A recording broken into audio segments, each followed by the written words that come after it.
రేవంత్ రెడ్డి సర్కార్ వచ్చిన తర్వాత జరిగిన అంశాలు ఏంది అనేది ఒక్కసారి మనం చూడాలి. మా అన్న రేవంత్ రెడ్డి ఏం చెప్పిండు? తెలంగాణ రాష్ట్ర ముఖ్యమంత్రి యనుమల రేవంత్ రెడ్డి గారు చెప్పిన వాదన ఏంటి? మీ అందరికీ తెలిసిన విషయమే కదా.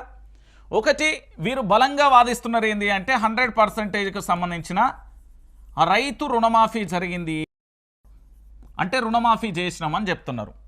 అయితే ఇక్కడ విషయం ఏంది అంటే ఈ రైతు రుణమాఫీ విషయం డొల్లతనం ఎప్పుడో బట్టబయలైపోయింది. రైతు రుణమాఫీ అనేది డొల్లతనం ఎప్పుడో బయటపడిపోయింది. మన ముఖ్యమంత్రి, మన పెద్దన్న, మన ముఖ్యమంత్రి పీఠంలో కూర్చున్న మా రేవంత్ అన్న ఏం చెప్పిండంటే ఒక ఏడాదిని కడుపు మార్చుకుంటా 40,000 కోట్ల రూపాయలు వస్తే చాలు, రుణమాఫీ అందరికీ చేయొచ్చు తెలంగాణలో. గతంలో కాంగ్రెస్ పార్టీలో వైఎస్ రాజశేఖర రెడ్డి ఒకే దఫా చేసిండో, దేనికి కిరికిరి లేకుండా గట్లనే చేస్తే రైతులందరూ కూడా సంతోషపడతారు అని చెప్పిండు. దాని తర్వాత 3 నెలల గ్యాప్లో మా మంత్రివర్గానికి సంబంధించి ఒక కమిటీ వేస్తే 36,000 కోట్ల రూపాయలు ఉంటే సరిపోతుంది, రైతులకు రుణమాఫీ చేయొచ్చని ఒక కమిటీ నిర్ధారించిన విషయం. దాని తర్వాత అసెంబ్లీలో 26,000 కోట్లకే పరిమితం అయిపోయింది ఇది. దాని తర్వాత ఏమైపోయింది? 26,000 కోట్లకు అసెంబ్లీకి సంబంధించిన బడ్జెట్లో ప్రవేశపెట్టిల్లు. దాని తర్వాత జరిగిన విషయం ఏంటంటే కేవలం 17,900 కోట్ల రుణమాఫీ జరిగింది.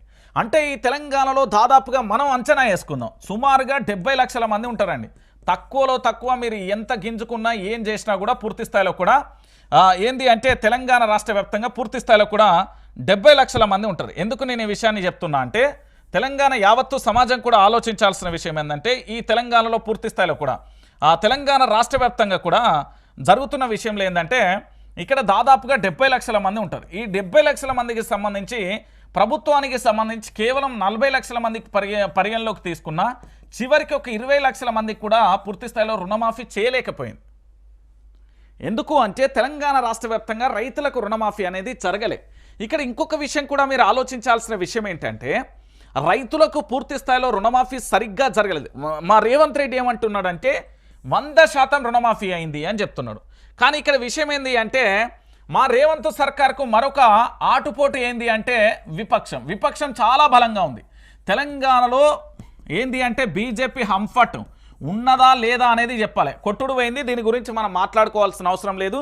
ఎందుకంటే ప్రజా సమస్యల మీద భారతీయ జనతా పార్టీ అనేది మాట్లాడడానికి నోట్లో నాలిక లేనట్టుగా వ్యవహరిస్తున్నది అనేది తెలంగాణ ప్రాంత ప్రజలందరికీ కూడా అర్థమైపోయింది.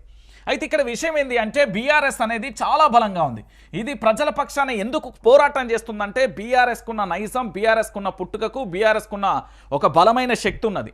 ఏంటి అంటే ఈ బీఆర్ఎస్ పార్టీకి 14 సంవత్సరాలు ప్రతిపక్షంలో ఉన్నది, దాంతోపాటు 10 సంవత్సరాలు అధికారంలో ఉన్నది.